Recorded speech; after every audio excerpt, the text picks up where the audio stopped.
The explosion took away what appears to be nearly 1/3 of the building. The entire front is gone. A terrible explosion. It just like an atomic bomb went off. The story is in Oklahoma City. Take a look at this. This is a federal office building in downtown Oklahoma City. It's called the Murrah Building.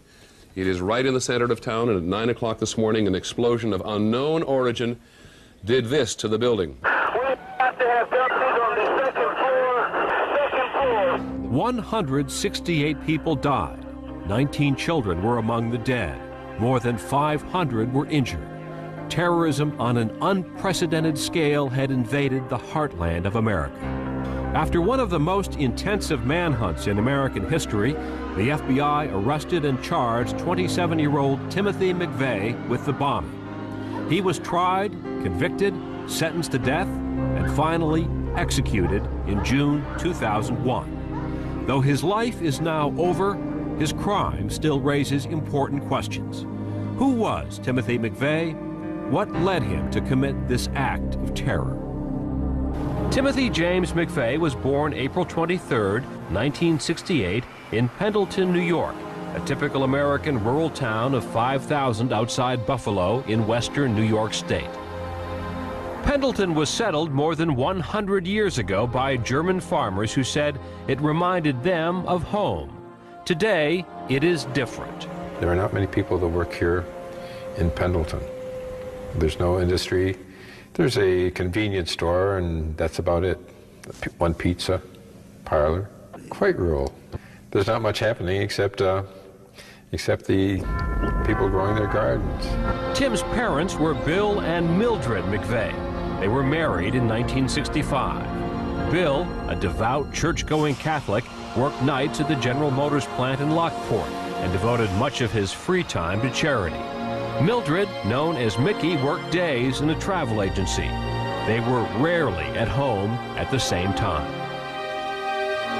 The first of Bill and Mildred McVeigh's children, a daughter, Patty, was born in 1966.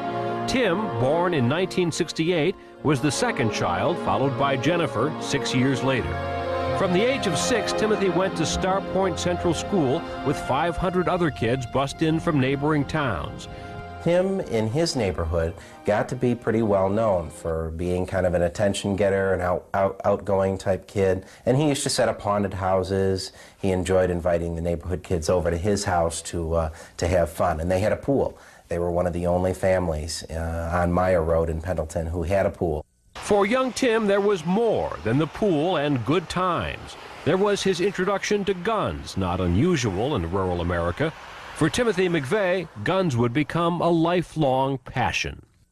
Tim was very close with his grandfather, Edward McVeigh, who taught him at a very young age the importance of guns. And his grandfather purchased a gun for Tim. It was a little, a starter's rifle type gun. And he gave this gun to Tim as a present and taught him how to use it. I know Tim was interested in guns. My wife signed his pistol permit, as a matter of fact, and she had no hesitation in doing that. And I know he did have a few guns. During the winter of 1977, Pendleton was hit by a severe blizzard. Tim was 9 years old, and he was worried. He started storing water in the basement, as his grandfather had. He wanted to store food in the cellar, and he wanted to get a generator that they would keep down in the cellar, and this was where Bill McVeigh shut it off. He said, no, we're not buying a generator that we can keep in the cellar. But that's where the initial survivalism in Tim started. His early interest in survivalism taught Tim how to be alone, but it didn't mean he always kept to himself. He was to himself, but he was far from a loner. I mean, he would speak well. He wasn't an exhibitionist or anything like that. I saw him in our religious ed classes, and he certainly was, one of the kids, gotten his share of trouble, but it was never ostracized in any way. He was one of the kids. By the time Tim was 10, his parents' marriage was in trouble. Bill McVeigh continued on the night shift because it paid well, but Mickey was bored and went to work at a local bowling alley. That seemed to be the time that Mickey's eyes began to wander. And she was unhappy with her home life, loved her children very deeply and wanted to take care of them. Still had a love for Bill, but not a love for marriage necessarily. There was a lot of men who liked Mickey very much. She was a very beautiful woman. Mickey started spending time away from home. She frequently left the town for long periods. It was something that affected Tim very deeply. He asked a friend of his father's if he was the cause of his parents' problems. He said to this man, why is this happening? Is it something that I have done? Is it me? It was something that he began carrying with him that caused this maybe outgoing young type of kid to somehow go inside of himself. And Tim stopped talking about his family. I have no idea why she left. I mean, she was a pretty girl, and she was good to the family, and Bill, I think, is a perfect husband. But again, behind closed doors, I have no idea what goes in. When Timothy was 16, Mickey left Bill McVeigh and Pendleton for good. She moved to Florida with her daughters. Tim decided to stay with his father. Tim didn't seem to change an awful lot because he was fortunate that he went to the same school, lived in the same house, had the same friends, and it seems to me he was on the track team and, you know, kept up pretty much the same schedule day after day. Dad worked in the same place and, you know, his life didn't change an awful lot.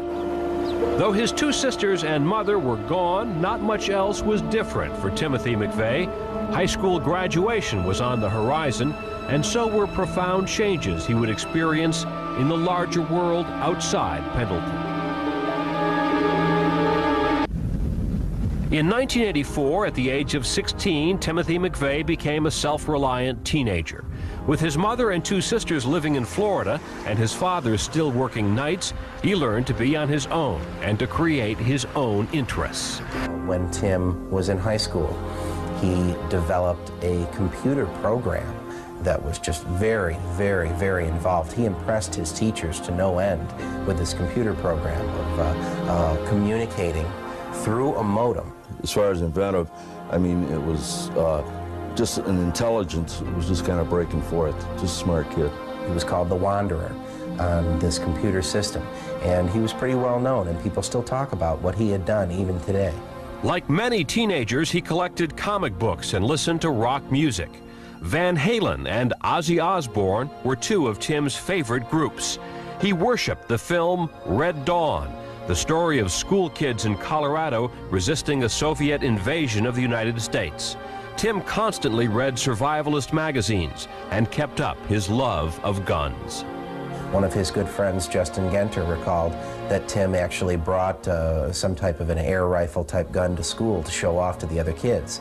And remembers Tim saying, I can stand in this policeman type style and I can shoot just like a cop would. And he'd shoot off 15 rounds or however many it would do. And the other kids were like, well, you know, that's nice and everything, but, you know, that's not the type of thing that we're really interested in. There was more to Timothy McVeigh than guns and computers. Much else of what he did was quite average for a teenager. He became the regular babysitter for Molly and Paul McDermott, his next-door neighbors. When Tim came, he played with the kids, and so that was great.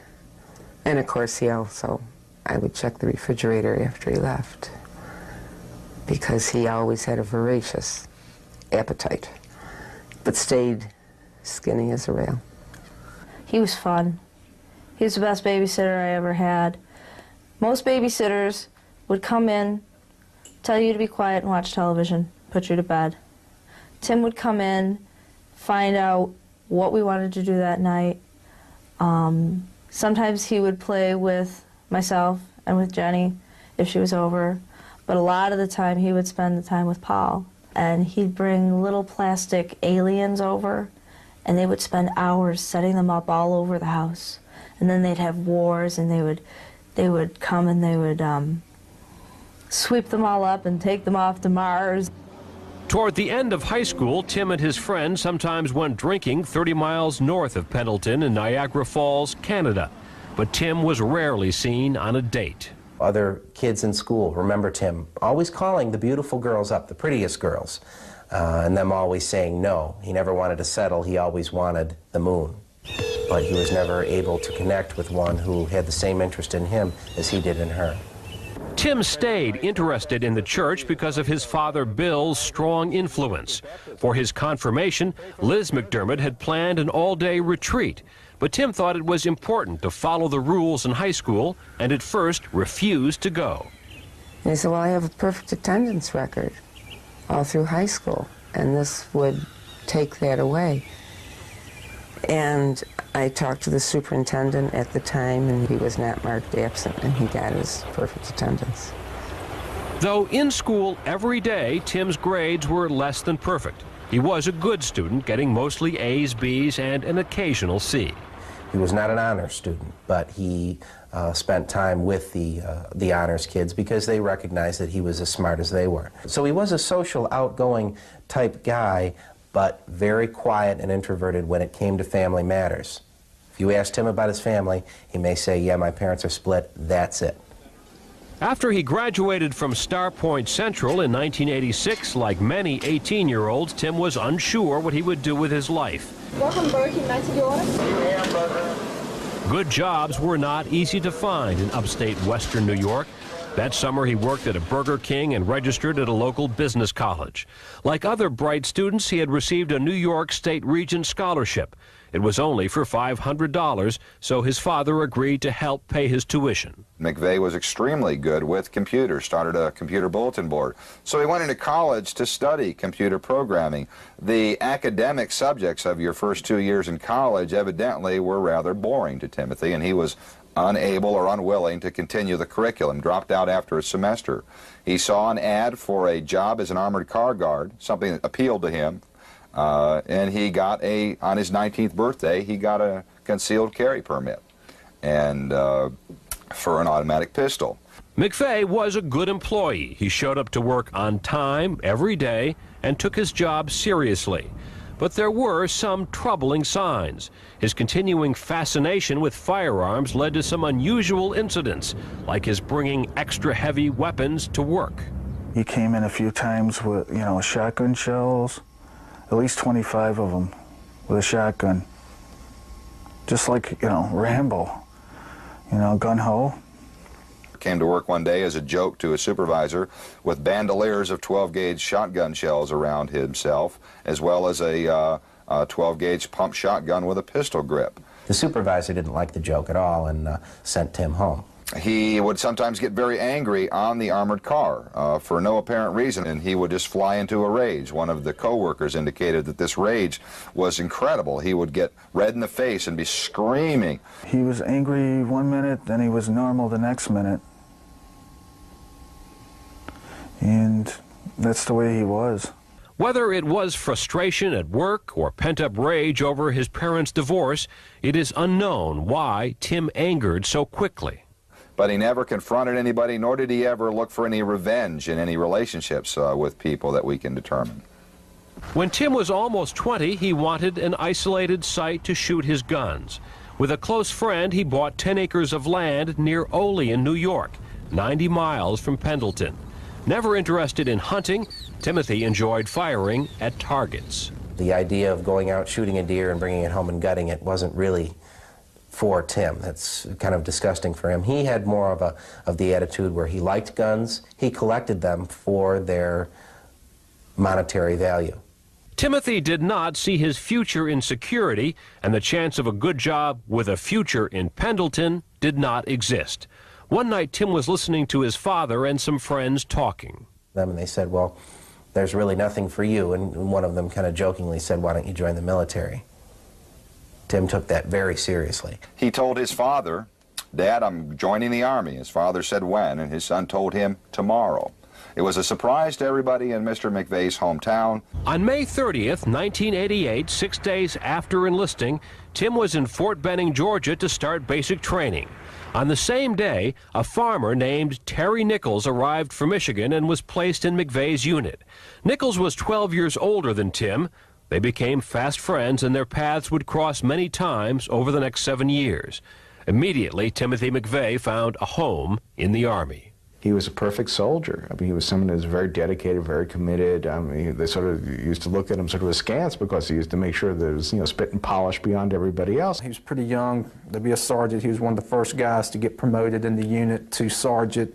Not many people had a problem with that because we all figured he pretty much earned it. He was somebody who read manuals on tanks and guns and weapons from front to back constantly. Just a real soldier, so to speak, during that period. But very quiet, somewhat introverted. He didn't have a whole lot of friends. We would go out drinking and partying and, you know, trying to have a good time. And he never was a part of that. When soldiers in his unit drank too much in nearby Junction City, McVeigh would drive them from the bar to the barracks, but for a price. I never saw him spending money, hardly. He would loan guys in the unit, you know, maybe $15 in 1 week, and next week after payday, you'd have to pay him $20 or $25. But it was a straight-up deal. People knew if you went to him that, you know, he's going to loan you a certain amount of money, but he expected something in return. More importantly, as a soldier and their sergeant, his men trusted him. He was the type of person who, if you were in a hole with somebody, you would want to be there with Tim, because you could bet that Tim was going to be the person who would come out alive, and you just might too if you were along with him. He is a self-described survivalist. He would you know, talked about a certain shelter or a bunker and having weapons in there and guns in there, a place to go in case, you know, perhaps the apocalypse, you know, hit or something like that, that he would have a place to go and survive. He attended gun shows every now and then, and where you would find different publications about how possibly one day America was going to take the right to own arms away from the people. He seemed to was afraid the government may take his guns away, may infringe upon his rights as a gun owner. He had a distrust of the government, definitely, at that time. I never sensed in any way at that time that he had a hatred for the government at all. During his stay at Fort Riley, Kansas, McVeigh had been selected to try out for the Special Forces, the exclusive Green Berets, his dream assignment in the military. And had trained extensively for it, doing hundreds of push-ups and hundreds of sit-ups every day, carrying 100 pounds of gear 13, 15 miles a day to get himself in the physical condition for the course. The Gulf War changed that for him. Sergeant Timothy McVeigh was an expert gunner on a Bradley fighting machine. He and his unit, parts of the 1st Infantry Division, the Big Red One, were sent to the Gulf and were in place, ready for war by January 1991. McVeigh, not yet 22, would get his first taste of combat, his first kill, his first medals, and a deeper distrust of his government. Timothy McVeigh was only 22 when in January 1991 he arrived in Saudi Arabia ready to fight for his country. He was a gunner on a Bradley fighting team and a leader in his platoon, and he was well known for being an excellent shot already. He was cleaning his weapon a lot. He always made sure that his weapon was ready to fire. During the weeks that his unit waited for the war to start, McVeigh and his men were up every morning at 4:30. The days in the trenches were hot, the nights cold and long. We would stay in those trenches until the light came, make coffee and build a fire and sit around and drink it, and that was it until the sun came out, and we would basically watch over that desert to see if anything came, and we did that every day up until the ground war started.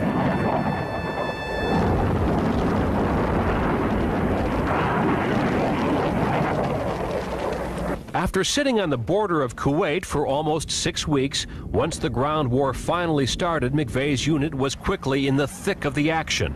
McVeigh had been trained to kill on sight and wasted no time pulling the trigger.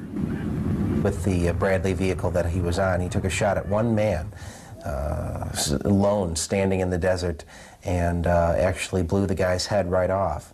Now, he was screaming and yelling when he did this. But he told us that he had shot an Iraqi soldier's head off at approximately 1,000 meters, I think, and that he was somewhat bragging about that.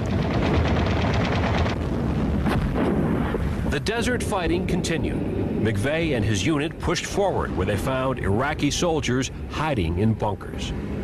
They basically gave a few warning shots telling these soldiers to come out of hiding, and some did, some didn't, and those who didn't were buried alive by the unit that he was with. McVeigh's unit took over 650 ground casualties the first day that they went across the Iraqi border. They incurred a great deal of death and destruction.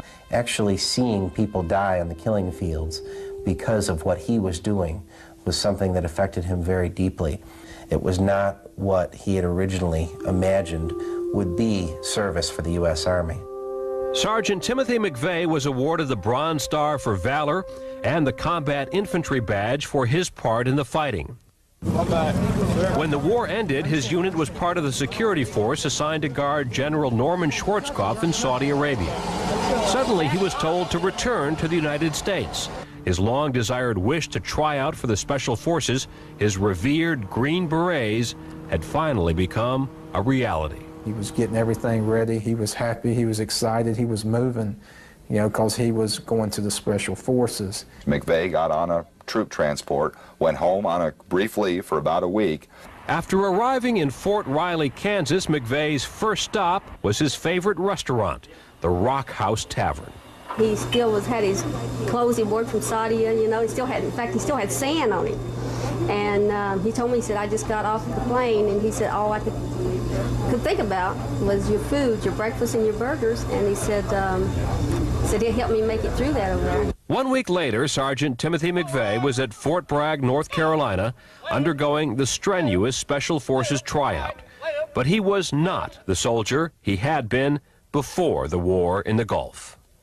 After living in the desert for 4 months, he was physically drained, particularly the desert conditions. His equipment was wore out. One of the tests was for him to carry a 45-pound sack with him on a long journey. He was wearing new boots, his ankles were aching, his body and mind were physically out of shape. His feet were blistered, his ankle was sprained. At that point, McVeigh knew he could not pass the physically grueling Special Forces tests. It was the most devastating thing that had ever happened to him. And he sent a written notice to the camp supervisor, a voluntary statement of withdrawal. It reads, I am not physically ready. It was his first failure in the military, and his buddies saw really an altered McVeigh when he returned from that experience. He was somebody who had succeeded in everything in the military before. Now he had failed, and he seemed somewhat embittered and soured. After washing out of the Green Berets, McVeigh returned to his old Army base in Fort Riley, Kansas.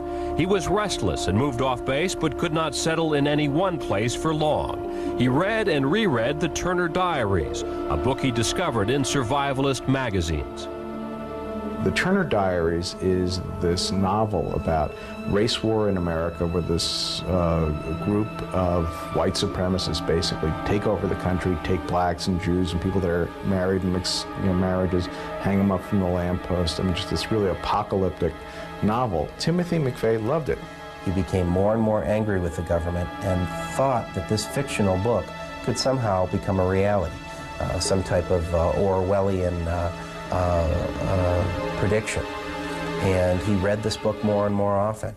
McVeigh carefully read the newspapers and became angry over what he considered unwarranted arrests, many gun and drug related, that were made by the federal government. He was someone who increasingly read and spent time with conspiracy-oriented, right-wing type books. McVeigh still collected guns, and he would sit in his room and clean them in his spare time. He was becoming more of a loner every day. Then, to the surprise of everyone, on December 31st, 1991, he took an early discharge from the Army and went home. Many were puzzled by his decision to abandon what had appeared to be a promising career. By all accounts, he went back home as a 23-year-old war hero and led a fairly normal and ordinary life. Got a full-time job, dated a couple girls up there, and worked as a supervisor at the security company. He stayed in Lockport for a while. He wrote a couple letters to the Union Sun and Journal, the local newspaper, detailing how unhappy he was with certain government laws, certain practices he had seen going on in the government. About a year after getting back, he just started to drift. He wanted to go out west. He was drawn to the desert from the Desert War experience. So the teenager who called himself the Wanderer on his computer became a drifter, never staying in one place long enough to put down roots. He would link up with his old Army buddy Terry Nichols, steeping himself in anti-government philosophy, visiting gun shows, and flirting with the newly emerging militias. Timothy McVeigh was on a journey that seemed to have no end. In the winter of 1993, 24-year-old Timothy McVeigh left the isolation of Pendleton, New York. He headed west, eventually moving to Kingman, Arizona. Although he was unable to stay in one place for long, he never forgot his years of training in the Army. Tim basically became a lost soldier. He was somebody who still lived by a soldier's rules, still dressed as if he was still in the military, maintained his military haircut. McVeigh visited Michael Fortier, an Army friend from Fort Riley. Fortier, who was already in Kingman, an Army buddy of his, seemed to have had connections with some remnants of a group called the Arizona Patriots, which was a right-wing paramilitary group. He was staying with the Fortiers, and they recall him taking soup cans from out of the cupboard and placing them on the floor of their trailer home and showing how a bombing could occur. In Kingman, McVeigh found part-time work, once again in security, and rented a home in the Canyon West Trailer Park. He was an excellent tenant. We cleaned the trailers, but he went in and re-cleaned it. He washed my curtains and accidentally ruined them, so I told him I'd have to take that out of his deposit, and he said, "Oh, that's fine, no problem." He generally had money. Ever since he was in junior high school, Tim was very frugal. He always saved his money and always tried to keep a good stash of money set aside, just like he would set aside food, just in case something happened.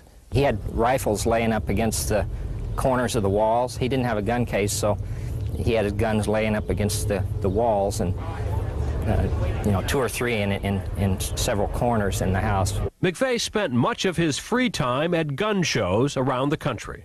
He lived a fairly austere lifestyle. If he was traveling, he would pull over and just put out a sleeping bag and camp as opposed to get a hotel room. McVeigh continued to drift through the middle of America, increasingly convinced of a conspiracy at the highest level of the federal government to deny so-called patriots such as himself their Second Amendment right to bear arms. McVeigh found further proof of a government out of control in the August 1992 standoff between federal agents and white supremacist Randy Weaver in Ruby Ridge, Idaho, when FBI sharpshooters killed Weaver's wife and son. Randy Weaver became a hero to people because his home had been, in their view, invaded by agents who wanted to take his guns and arrest him. McVeigh also openly supported the Branch Davidians when federal agents surrounded their compound in Waco, Texas. There are surveillance photographs of Timothy James McVeigh in March of 1993 standing outside of the Branch Davidian compound protesting the presence of federal law enforcement and military personnel. On April 19, 1993, federal agents stormed the Branch Davidian compound. When the smoke cleared, 86 men, women, and children were dead. That action by federal agents against what McVeigh considered innocent people confirmed his greatest fears and apocalyptic fantasies, a paranoia stoked by the inflammatory rhetoric of films like Red Dawn and novels like The Turner Diaries. The Davidian compound caught fire. Tim watched it and basically began crying and screaming at the television about what was going on. The raids that had been predicted in the Turner Diaries were coming true. The Turner Diaries had become McVeigh's Bible. When not selling the book at half price, he gave copies away at gun shows. And the book if I recall correctly, I think on page 38, describes in great detail how shortly after 9 o'clock in the morning, the hero of the book with some friends put together a truck bomb of approximately 5,000 pounds of fertilizer and fuel and blow up. In this case, the federal building was the FBI office in Washington, but otherwise it's remarkably similar to what happened in Oklahoma City. In November 1993, the Brady Bill was passed, requiring a waiting period for the purchase of all handguns. For many on the political fringe, this was a watershed event and the cause of a new wave of panic. Owning a gun was a symbol of liberty. Once the federal government could begin to curtail those rights, what would be next? So all those issues combined to really get the militia movement started in the beginning of 1994, and there were also issues that in Timothy McVeigh's own life seemed to resonate for similar reasons.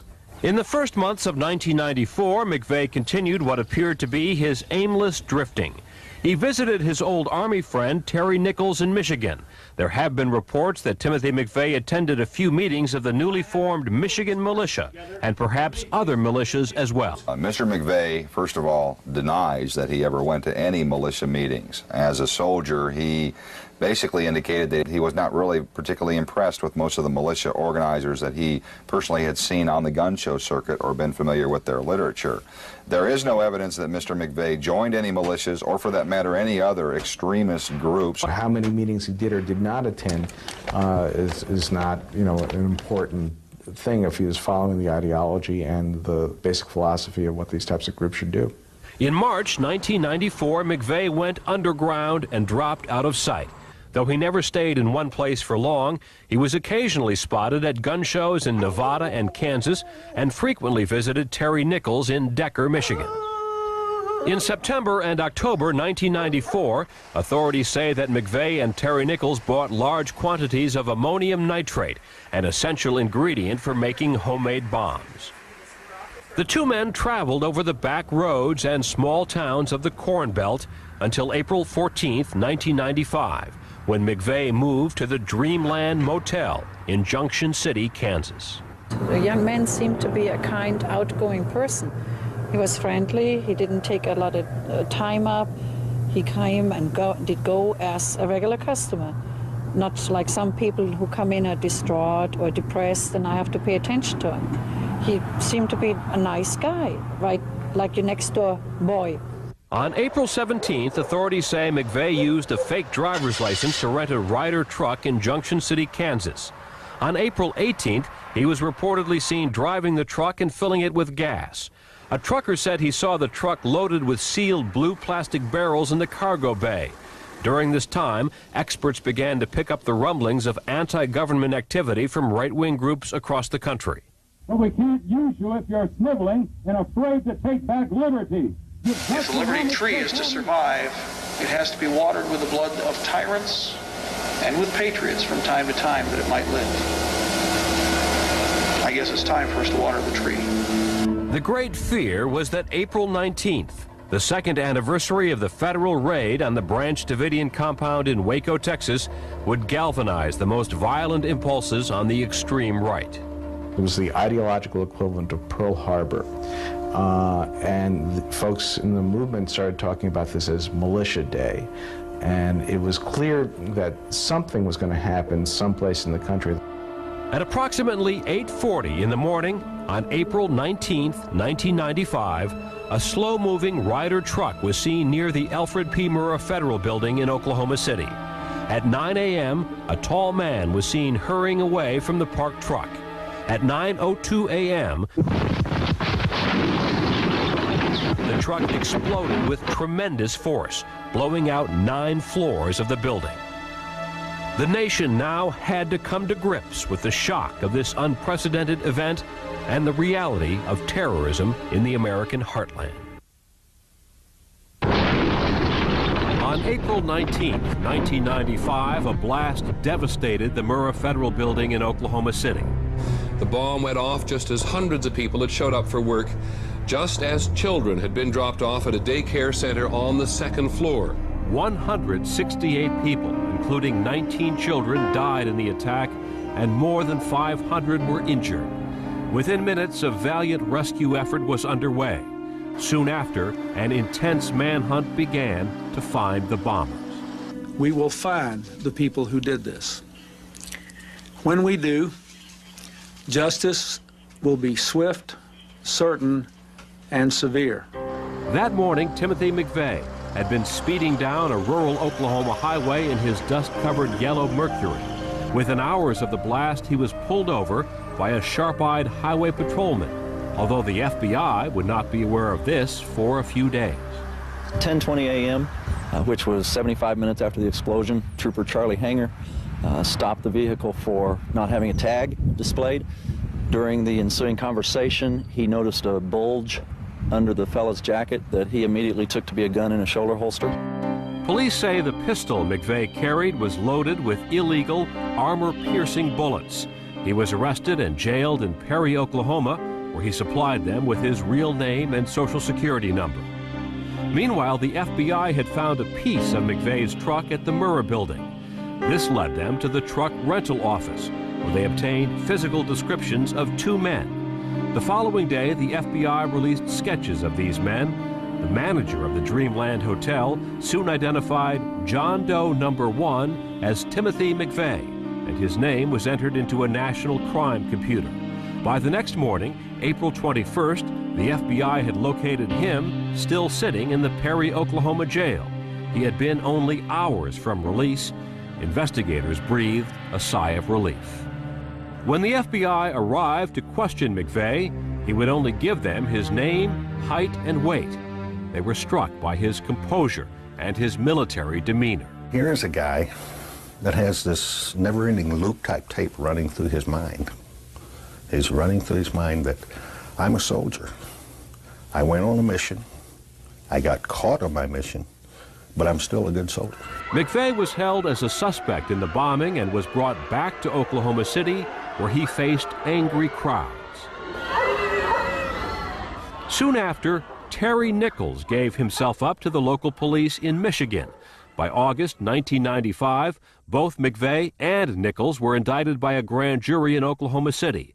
They would eventually face separate trials. As McVeigh's attorneys prepared his case, their client was already facing public rage. Since the case aroused such intense feelings in Oklahoma City, it was moved to Denver, Colorado to ensure a fair trial. There, on April 24, 1997, just over 2 years after the attack, the trial of the United States versus Timothy James McVeigh began. He was accused of the largest mass murder in American history. McVeigh refused to take the stand and showed little emotion during the trial. On June 2nd, he was convicted on all 11 counts, including using a weapon of mass destruction. Many of the victims' families rejoiced when they heard the news. McVeigh was sentenced to death and was transferred to a federal prison in Florence, Colorado. Within this supermax facility, McVeigh lived in a unit reserved for the worst offenders. It sort of reminded me of the cells in Silence of the Lambs. The first cell was Ted Kaczynski, the Unabomber, and next to him was Ramzi Youssef, the bomber responsible for the World Trade Center bombing. Then we got to the end of the row, and there, as I looked in through the plexiglass, there was Tim McVeigh. He had literally taken his place alongside some of the most infamous criminals of his time, spending 23 hours a day in his cell. Eventually, he admitted his guilt to two reporters from the Buffalo News. He later said he regretted that children had been killed, but never expressed any remorse over his actions. He always claimed the victims were collateral damage. He talks about it in tactical terms as a military man, never in terms of remorse, never in terms of the pain that he caused to all those people in Oklahoma City. In 1999, McVeigh was transferred to death row in the federal penitentiary in Terre Haute, Indiana. He made a few attempts to appeal his conviction, but all failed. Finally, on December 12, 2000, he asked a federal judge to halt any appeals on his behalf and set an execution date. It was set for May 16, 2001. It's a joke to Tim McVeigh. You can't punish him. He sees it as a win-win situation. He's been able to manipulate the media. to get his anti-government message out, and he's also getting his ticket out of life, which holds no joy for him. McVeigh prepared to become the first federal prisoner to be put to death since 1963. He even won a decision that prevented the government from performing an autopsy on his body.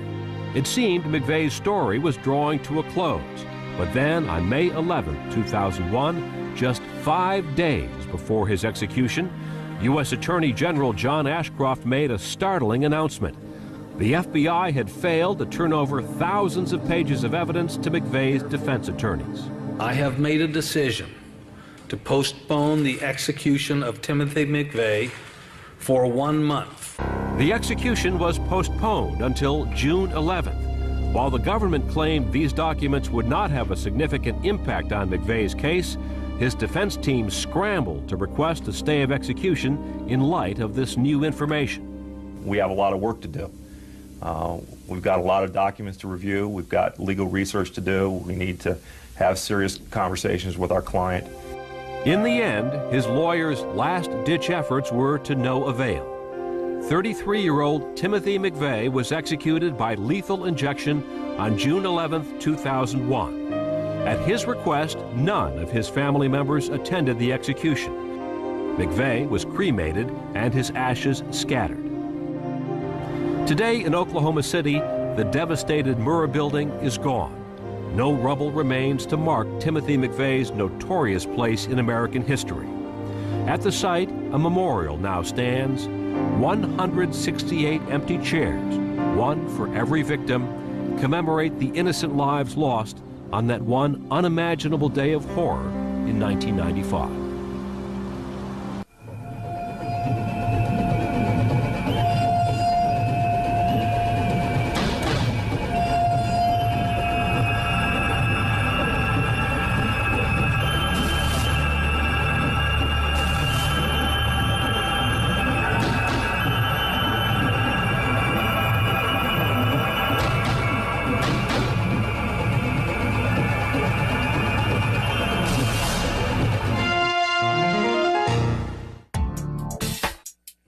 This program brought to you in part by Flair Magazine.